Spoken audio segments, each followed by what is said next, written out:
What is antepartum haemorrhage? हाँ, उसको बोलते हैं एंटीपार्टम हेमरेज को क्या बोलेंगे? APH। APH antepartum haemorrhage. अब पोस्टपार्टम हेमरेज का क्या बोलते हैं? पोस्टपार्टम, जो प्रेगनेंसी के बाद, मैंने बच्चा हो गया उसके बाद आपको ब्लीडिंग हो रहा है, उसको बोलते हैं PPH, पोस्टपार्टम हेमरेज। ठीक है, तो बच्चा पेट में है उस समय हेमरेज हो रहा है, ब्लड बाहर आ रहा है, तो बोलेंगे एंटीपार्टम हेमरेज।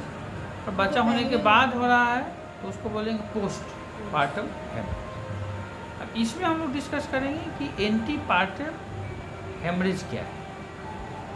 ठीक है, तो उसको स्टडी के लिए हम लोग दो भाग में डिवीजन कर लेंगे।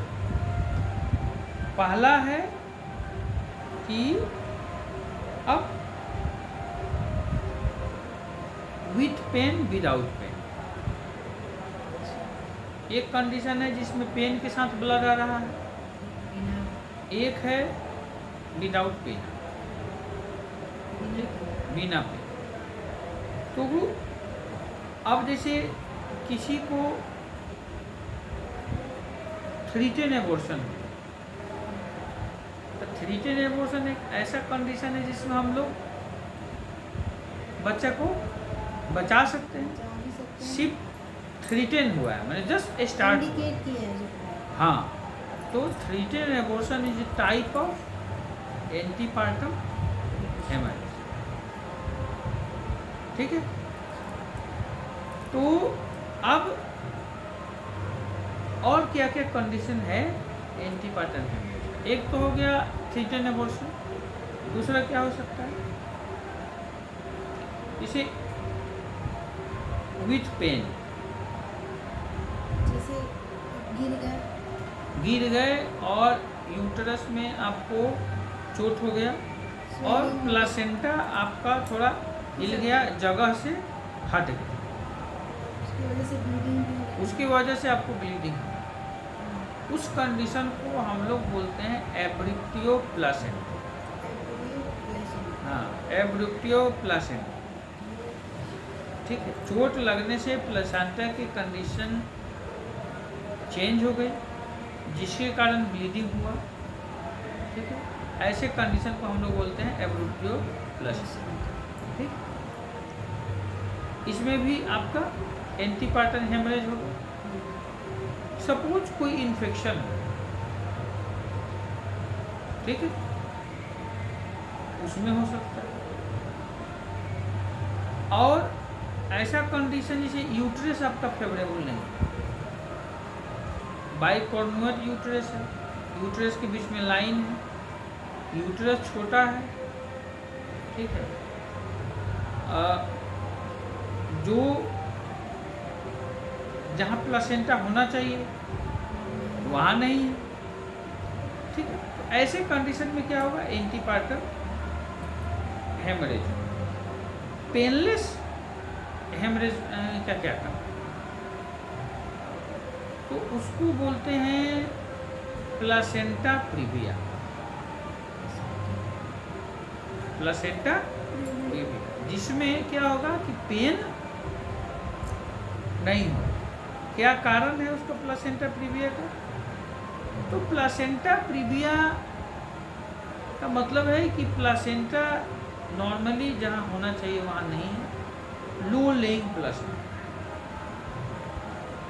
उसका हाँ, उसका 4 ग्रेडिंग है। लो लेइंग प्लासेंटा का क्या मतलब हुआ, जिसे सपोज कि ये यूट्रस है ऐसा, और यहाँ से दोनों तरफ से आपका फैलोपियन ट्यूब खुल रहा है, तो फैलोपियन ट्यूब में फर्टिलाइजेशन हो गया, फैलोपियन ट्यूब यहाँ से खुला, तो प्लासेंटा मोटा मोटी यहाँ होना चाहिए। ठीक है, अब सपोज ये प्लासेंटा यहाँ आ गया, यहाँ सर्विस का मुंह खुल रहा है यहाँ, तो ये क्या करेगा कि सर्विक्स को पूरा बंद कर देगा। ठीक है, एक यहाँ है, एक यहाँ खुलेगा, ये भी दिक्कत है। नीचे है ये भी दिक्कत, लेकिन इसमें क्या होगा कि पेन नहीं होगा, लेकिन ब्लीडिंग, इसी कंडीशन को हम लोग क्या बोलते हैं, प्लेसेंटा प्रीविया। तो one of the very commonest जो कॉज है आपको एंटीपार्टम हेमरेज का, वो है प्लेसेंटा प्रीविया। ठीक है। पर vaginal bleeding without pain must common कारण है आपका प्लेसेंटा प्रीविया। ठीक है। तो ये हो गया what is your antepartum haemorrhage. तो क्या क्या कारण है, और भी कारण होगा, जैसे सिस्टेमिक कोई आपको डिजीज है, हीमोग्लोबिन कम है, या आपका पहले से कोई बीमारी है, सेप्सिस है, या ब्लड डिसऑर्डर है, या आपको हीमोफीलिया है। हीमोफीलिया तो वैसे फीमेल में नहीं होता है, ठीक है।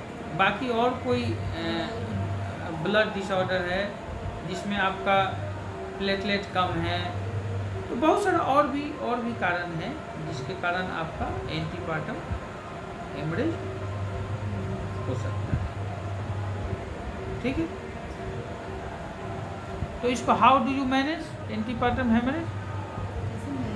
हाँ, तो पहला चीज़ है कि पेशेंट को बोलेंगे कंप्लीट बेड रेस्ट। हाँ, सबसे पहले कि प्लेसेंटा जहाँ है वो मिसप्लेस ना हो और अपने कंडीशन में वो रहे। ठीक है। तो जो ब्लड ब्लीडिंग पॉइंट है वो ज़्यादा छेड़छाड़ नहीं होगा, तो ब्लीडिंग होने की वहाँ से संभावना कम रहेगी। ठीक है। दूसरा चीज़ है कि हम लोग एक ऐसी दवा देंगे जिससे ब्लीडिंग क्या हो, रुक जाए। और तीसरा क्या मोटिव है कि पेशेंट को जो ब्लड आया है, उस बाहर आया है शरीर से, उससे पेशेंट को नुकसान ना हो, जैसे हीमोग्लोबिन बहुत डाउन ना हो, और पेशेंट हमारा हाइड्रेटेड रहे। ठीक है।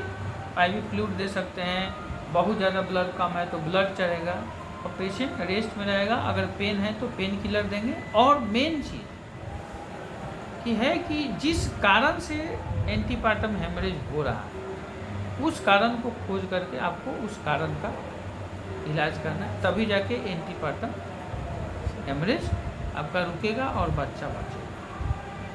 तो पहला है जनरल मैनेजमेंट। जनरल मैनेजमेंट में इंजेक्शन देना है ब्लड रोकने के लिए, एंटीबायोटिक देना है इन्फेक्शन रोकने के लिए, हाँ इंजेक्शन ट्रेनेक्सा देना है ब्लड रोकने के लिए। ठीक है, ये सब दे देना है। बेड रेस्ट देना है, IV फ्लूइड देना है, पेशेंट हाइड्रेटेड रहे, वीक ना हो। और दूसरा स्टेप ऑफ मैनेजमेंट क्या है कि कॉज ऑफ द जो एंटीपार्टम हेमरेज है, स्पेसिफिक कॉज जिसके कारण ब्लीडिंग हो रहा है, उस कॉज को पता करके उसको ठीक करना। It is all about your antepartum haemorrhage and its management.